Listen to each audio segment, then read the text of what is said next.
from this angle, this is a proper 911. There is no denying that you're looking at a 911, but it's from this angle that the purist might vomit if you told them you have a 911. So this headlight is a giveaway that this is a 996 911. Specifically, this is a 2004 911 996.2, and it's Carrera 2 because it's a rear wheel drive only.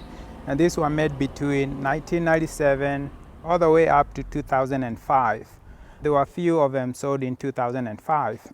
So when the 996 came out back in 1997, Porsche was in financial trouble and they wanted a mass-produced car that can save Porsche.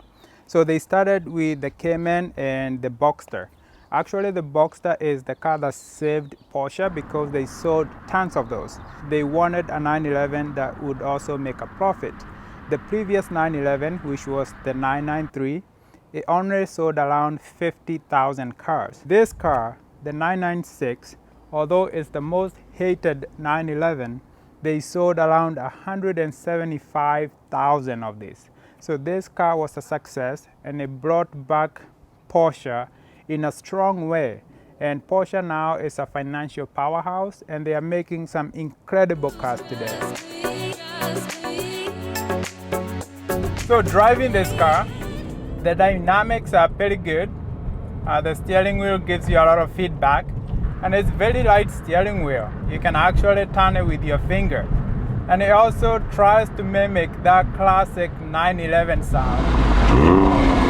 The car picks up speed very nicely.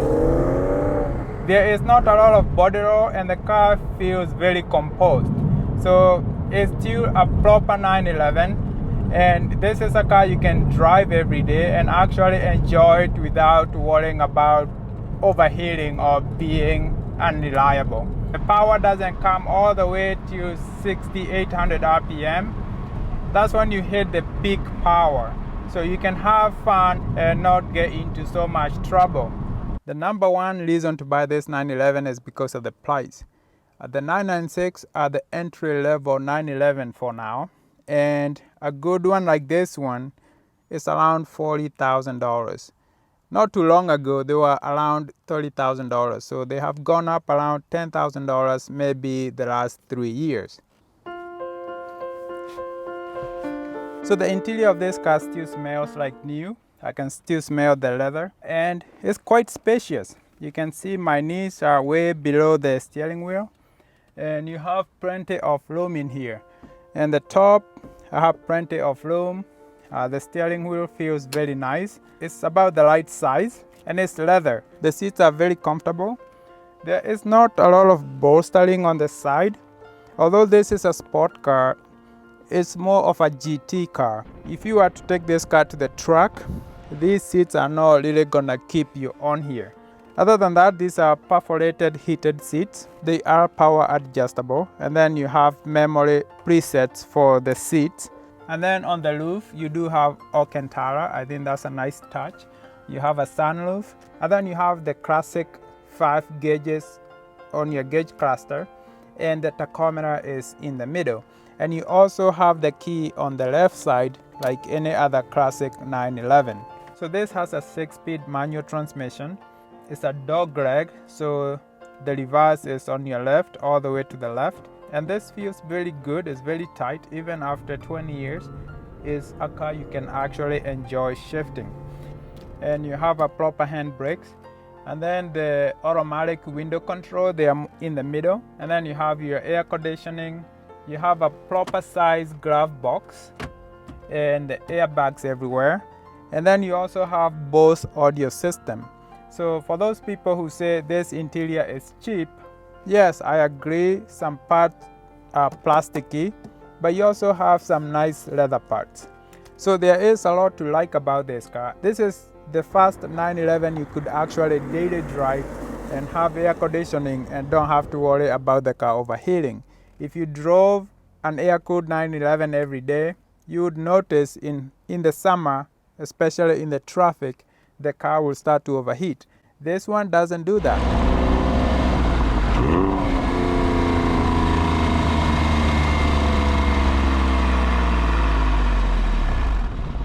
So this engine is a 3.6 liter flat 6. It makes around 315 horsepower at 6,800 RPMs. It also makes 273 pound-feet of torque at 4,200 RPMs. And the gas mileage on this car is about 18 and 26. So it's a powerful engine, and it will push this car from 0 to 60 in about 5 seconds.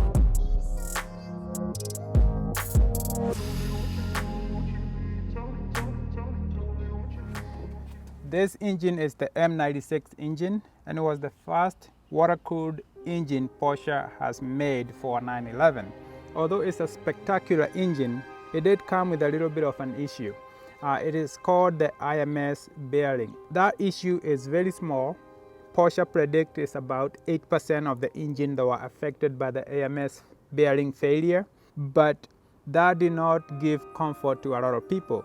This engine can cost up to $20,000 to replace if you don't have warranty. And today, being 20 years after this car was made, there's no warranty anywhere. So if you buy one that is not well maintained and the IMS bearing fails, you're going to pay over $20,000 to rebuild or replace this engine. So what is the IMS bearing? Between the crank and the camshaft, there is a chain, and that chain is driven by the crank and it spins the cams. In the cam gear, there is a bearing in there, and that bearing, if it doesn't get enough lubrication, it fails. And if it fails, the engine go out of timing, and then the valve might collide with the piston, and boom, there goes your whole engine. So that IMS bearing have kept the prices on these cars very low, and people are afraid to buy it just because of that. There are ways to fix it, and one way is to actually replace the IMS bearing when you do the clutch because you're in there already. Those parts are not that expensive. They may cost you $1,500. And after 20 years in the market, there are a lot of solutions on how to actually fix the IMS issue.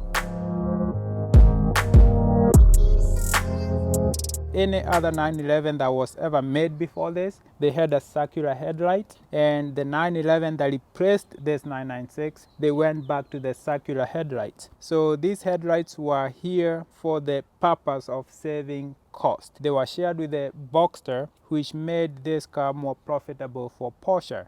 But for the same reason, it made the enthusiast very mad. There's no such thing as a small leak on this car. So if it's oil leak, it could be from the rear main seal, which will cost you a few thousand to fix, and it could be from the IMS bearing. These cars are known for water pump failure. You want to make sure the car is not overheating, and if it has a coolant leak, you should get it taken care of right away. So is there any warning sign that the IMS bearing might fail? If you're buying the car and you look at the engine under the car and there is some oil leak, you should probably walk away from that engine. An oil leak, although small, it can be quite expensive to repair. But the reason you cannot ignore the oil leak is because the IMS bearing is very close to where the rear main seal gasket is. So it's kind of difficult to tell which one is leaking. If the rear main is leaking, it will look like a regular oil. But if it's coming from the IMS bearing, that oil will look burnt. The least you can do is pay a few $100s and get the pre-purchase inspection just to make sure the car was properly maintained, and you're not going to spend thousands of dollars fixing this car. Some people say if you buy one of these and the IMS bearing is not done, prepare another $2,000–3,000 to get that job done. So the PPI is essential, and the vehicle history is also essential. If the owner doesn't have any records of maintenance, that should be a red flag. So one reason to buy this car is because of the way it looks. It's a classic 911 except for those headlights. It drives like a 911, it's engineered properly like a 911, and it has proper performance just like any other 911. Although people might dislike these cars, they are missing the point. This is a 911 until you look at the headlights. If you're in the market for one of these, I think this is the time to buy one. The prices are creeping up because any other 911 is quite expensive, so people are starting to look at this 911. There will be a time in the future where we will regret not buying one of these because the IMS bearing replacement is only $2,000 or $3,000. So people are missing out on a proper 911 because it might cost them extra $3,000 to fix. They might pay a lot more in the future. I'm pretty sure this car will be selling at $70,000 pretty soon. Thank you guys for watching. I'll see you guys on the next one.